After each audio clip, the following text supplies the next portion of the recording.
और चलिए अब शुरू करते हैं सुपरफास्ट खबरों का सिलसिला।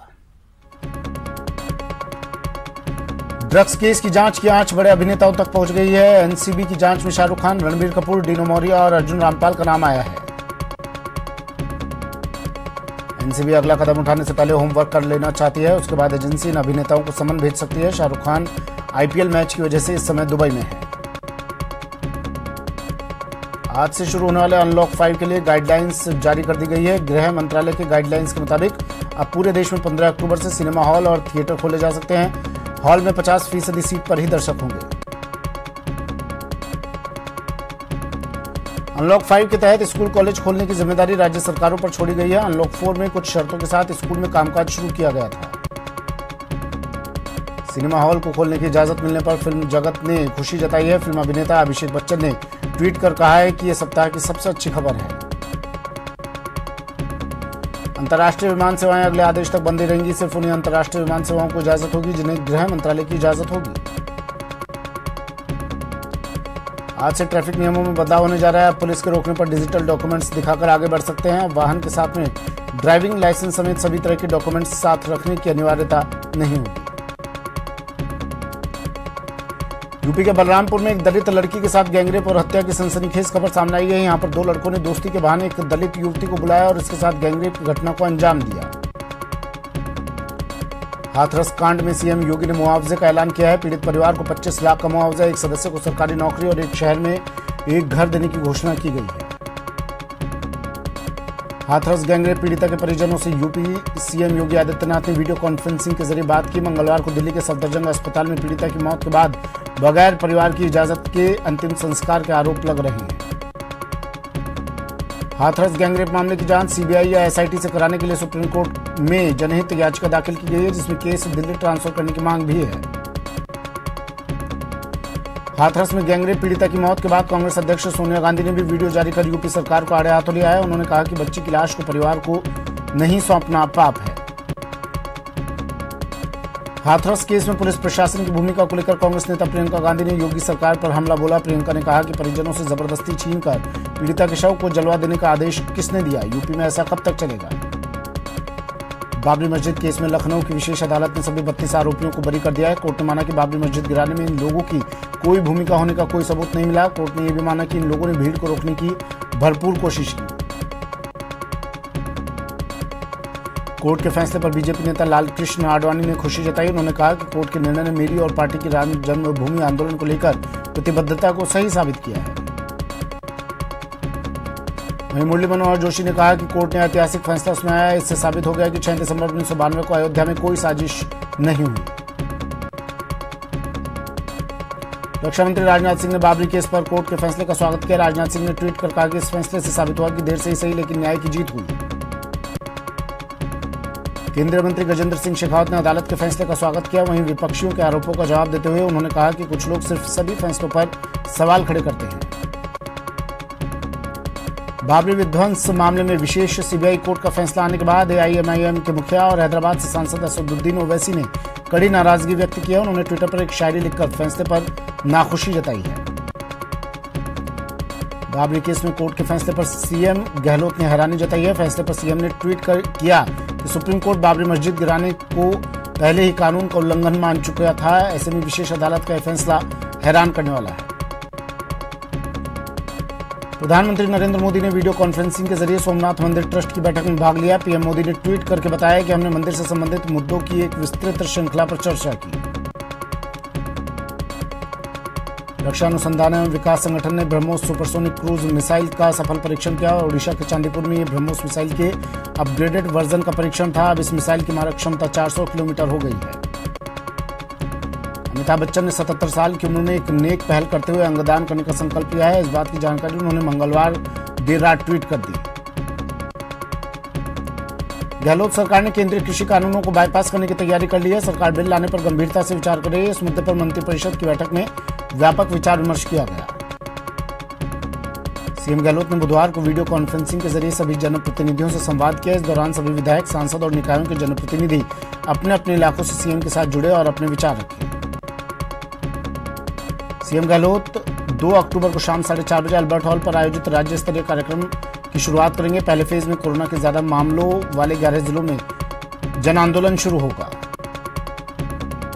दूसरे फेज में अन्य जिलों में 3 अक्टूबर से सभी मंत्री अपने प्रभार वाले जिलों का दौरा कर लोगों को कोरोना को लेकर मास्क वितरण कर उन्हें सोशल डिस्टेंसिंग रखने के लिए समझाएंगे।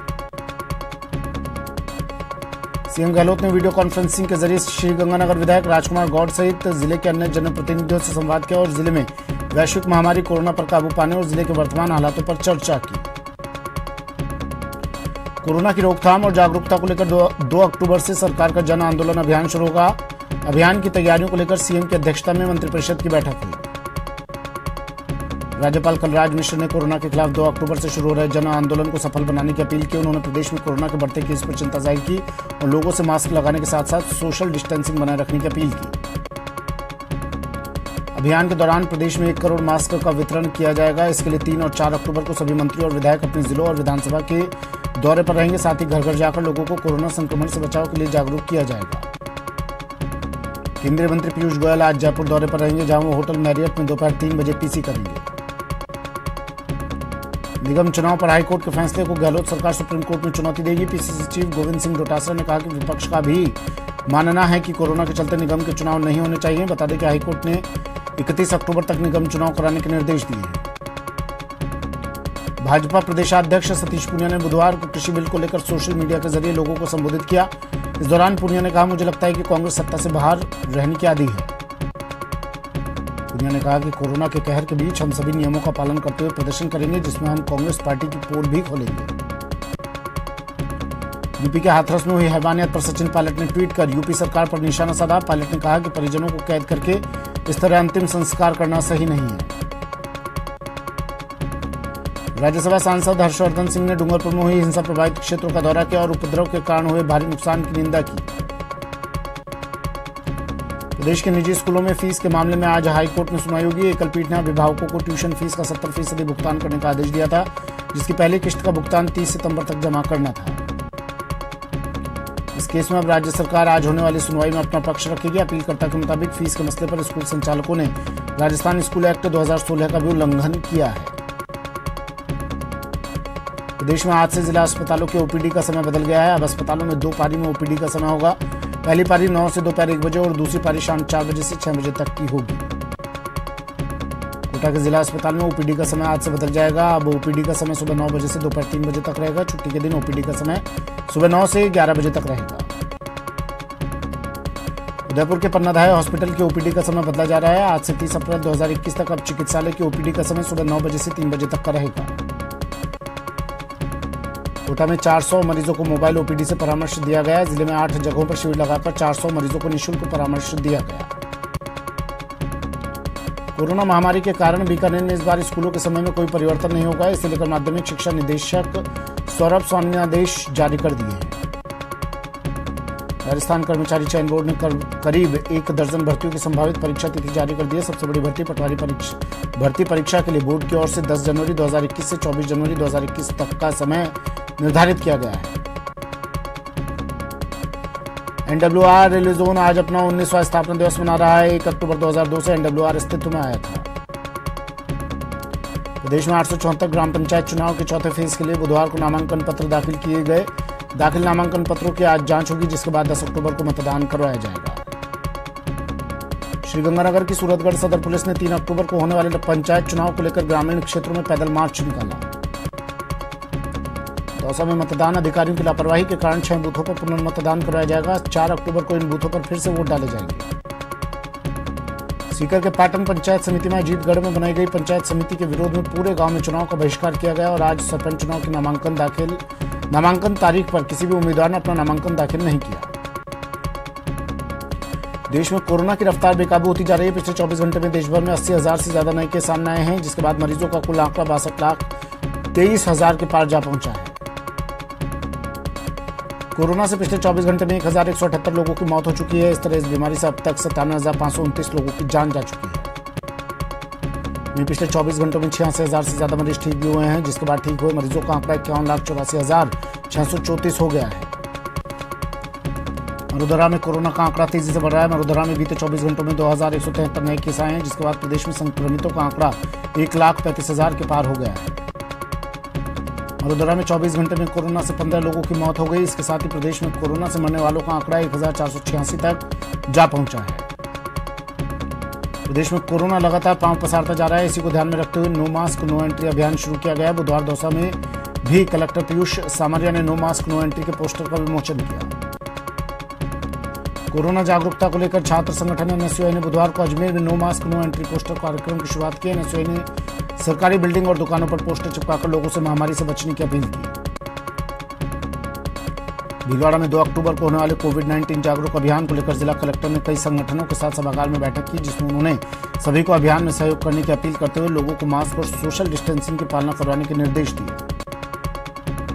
कोटा में मौसमी बीमारी की रोकथाम गतिविधियां भी जारी है। बुधवार को विभाग की 455 टीमों ने 8,684 घरों का सर्वे किया।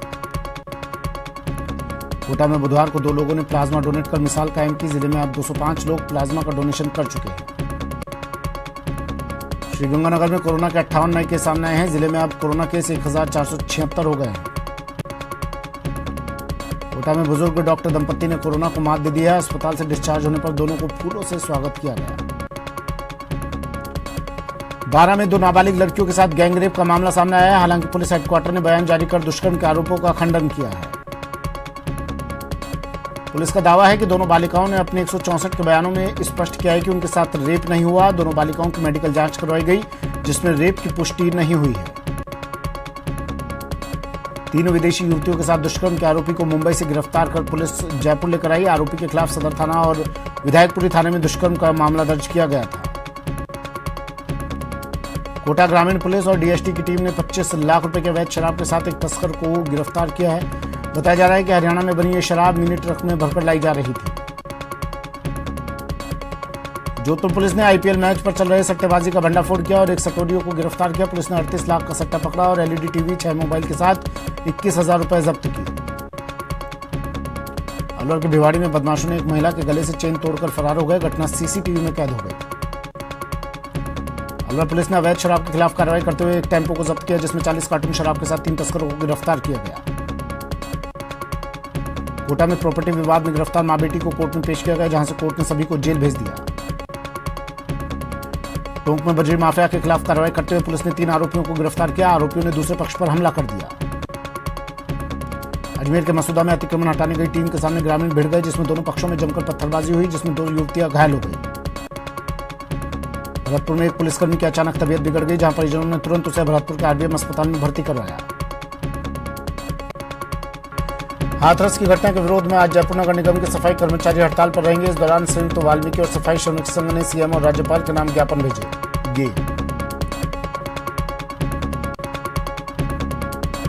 उत्तर प्रदेश के हाथरस में युवती की गैंगरेप और हत्या के मामले में सफाई कर्मियों ने आरोपियों को फांसी की सजा की मांग को लेकर श्रीगंगानगर नगर परिषद क्षेत्र में एक दिन का सांकेतिक सफाई कार्य बहिष्कार किया। चूरू के रतन नगर में विवाहिता की हत्या के विरोध में लोगों ने शव के साथ थाने के बाहर प्रदर्शन किया। लोगों ने आरोपी को गिरफ्तार करने की मांग की। उत्तर प्रदेश के हाथरस जिले में सामूहिक दुष्कर्म के बाद हुई मौत को लेकर सवाई माधोपुर में भीम आर्मी के कार्यकर्ताओं ने जमकर प्रदर्शन किया और राष्ट्रपति के नाम जिला कलेक्टर को ज्ञापन सौंपा। हाथरस से दुष्कर्म पीड़िता के हत्यारों को सख्त सजा की मांग को लेकर करौली में विभिन्न संगठनों ने कैंडल मार्च निकाला और आरोपियों को फांसी देने की मांग की।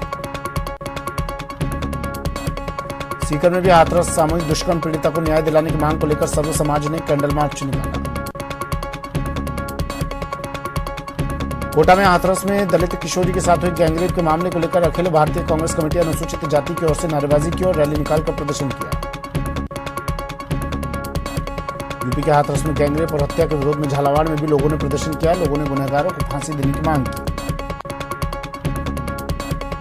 यूपी के हाथरस में गैंगरेप और हत्या को लेकर देश भर में गुस्सा है। अजमेर में महिला कांग्रेस पदाधिकारियों ने पीएम मोदी के नाम कलेक्टर को ज्ञापन सौंपकर बिगड़ती कानून व्यवस्था को लेकर योगी सरकार को बर्खास्त करने की मांग की। चूरू के सुजानगढ़ में सैकड़ों लोगों ने उपखंड कार्यालय तक रैली निकालकर प्रदर्शन किया और यूपी के हाथरस में हुए गैंगरेप कांड के आरोपियों को फांसी की सजा दिए जाने की मांग की। सीकर में मानदेय बढ़ाने की मांग को लेकर आशा कार्यकर्ताओं ने उप निदेशक महिला बाल विकास को ज्ञापन दिया। आशा कार्यकर्ताओं ने मांगे पूरी नहीं होने पर कार्य बहिष्कार करने की चेतावनी दी है। श्रीगंगानगर में उपसभापति कक्ष को लेकर पार्षदों ने विरोध प्रदर्शन किया। पार्षदों की मांग है कि उपसभापति से चैम्बर वापस लिया जाए। सीकर जिला सूचना केंद्र में कोरोना को लेकर चल रही जन जागरूकता प्रदर्शनी की अवधि को बढ़ा दिया गया है। अब सुबह 10 बजे से शाम 5 बजे तक सूचना केंद्र सभागार में प्रदर्शनी नियमित जारी रहेगी। गौ संरक्षण के लिए मिली राशि को आपदा प्रबंधन के काम में लेने का विरोध शुरू हो गया है। उदयपुर में वीएचपी के पदाधिकारियों ने सरकार के इस फैसले पर आपत्ति जताई है। वेतन कटौती मामले में हाईकोर्ट से स्टे मिलने के बाद राजस्थान राज्य मंत्रालय कर्मचारी महासंघ ने अजमेर कलेक्टर को सीएम के नाम ज्ञापन सौंपा। उन्होंने वेतन नहीं काटने की मांग की। श्रीगंगानगर में बीजेपी कार्यकर्ताओं ने जिला प्रशासन को मुख्यमंत्री के नाम ज्ञापन सौंपा। ज्ञापन में धान मंडियों में वसूले जा रहे मंडी टैक्स को तुरंत प्रभाव से हटाने की मांग की है। प्रतापगढ़ की कृषि उपज मंडी समिति में लहसुन और प्याज की बंपर आवक हो रही है। लंबे समय बाद मंडी में लहसुन और प्याज की नीलामी शुरू होने के कारण भारी आवक से मंडी प्रशासन पर भी दबाव बढ़ गया है। लहसुन प्याज लेकर आने वाले किसानों को मंडी के पीछे वाले दरवाजे से प्रवेश देने की व्यवस्था की गई है। सीकर पुलिस ने कंटेनर चोरी के मामले में एक आरोपी को गिरफ्तार किया। आरोपी के पास से कंटेनर बरामद हुआ है। कोटा पुलिस ने सट्टे के खिलाफ कार्रवाई करते हुए 2 आरोपियों को गिरफ्तार किया। आरोपियों के पास से 5,120 रुपए बरामद हुए। श्रीगंगानगर में ओवरलोड वाहन सड़क पर लगातार दौड़ रहे हैं, लेकिन प्रशासन इसके खिलाफ कोई कार्रवाई नहीं कर रहा है। भरतपुर में राष्ट्रीय पोषण अभियान के तहत विभिन्न प्रतियोगिताओं में भाग लेने वाले प्रतिभागियों का सम्मान समारोह आयोजित किया गया। श्रीगंगानगर में महिला पतंजलि योग सेवा समिति ने एक अनूठी पहल की है। इस पहल के तहत ऑनलाइन योग प्रशिक्षण शिविर का आयोजन किया गया ताकि कोरोना गाइडलाइन की भी पालना हो सके। कोरोना काल में उदयपुर नगर निगम की आय में कमी हुई है। ऐसे में अब निगम ने अनावश्यक खर्चों में कटौती करने का निर्णय लिया है। समायोजित शिक्षाकर्मी संघ ने राज्य सरकार पर हाईकोर्ट के निर्देशों का पालन नहीं करने का आरोप लगाया। अजमेर में संघ के प्रदेश अध्यक्ष ने आरोप लगाया कि राज्य सरकार ने अभी तक पेंशन शुरू नहीं की है। राजस्थान समायोजित शिक्षाकर्मी संघ ने सरकार पर दोहरी नीति अपनाने का आरोप लगाया। उदयपुर में प्रेस कॉन्फ्रेंस में संघ के पदाधिकारियों ने कहा कि सरकार सुप्रीम कोर्ट के फैसले की अनदेखी कर रही है। आईपीएल के 12वें मुकाबले में कोलकाता नाइट राइडर्स ने राजस्थान रॉयल्स को 37 रनों से हरा दिया। टॉस हारकर पहले बल्लेबाजी करने उतरी कोलकाता ने पहले खेलते हुए 20 ओवर में 6 विकेट के नुकसान पर 174 रन बनाए थे। इसके जवाब में राजस्थान की टीम निर्धारित ओवरों में 9 विकेट के नुकसान पर 137 रन ही बना सकी। आईपीएल में आज मुंबई इंडियंस और किंग्स 11 पंजाब के बीच मुकाबला खेला जाएगा। मुंबई अब तक 3 मैचों में सिर्फ एक ही जीत हासिल की है। वहीं पंजाब ने भी अब तक 3 मैच खेले हैं, जिसमें उसे भी सिर्फ एक ही जीत हासिल हुई। फिलहाल इतना ही, दीजिए इजाजत, नमस्कार।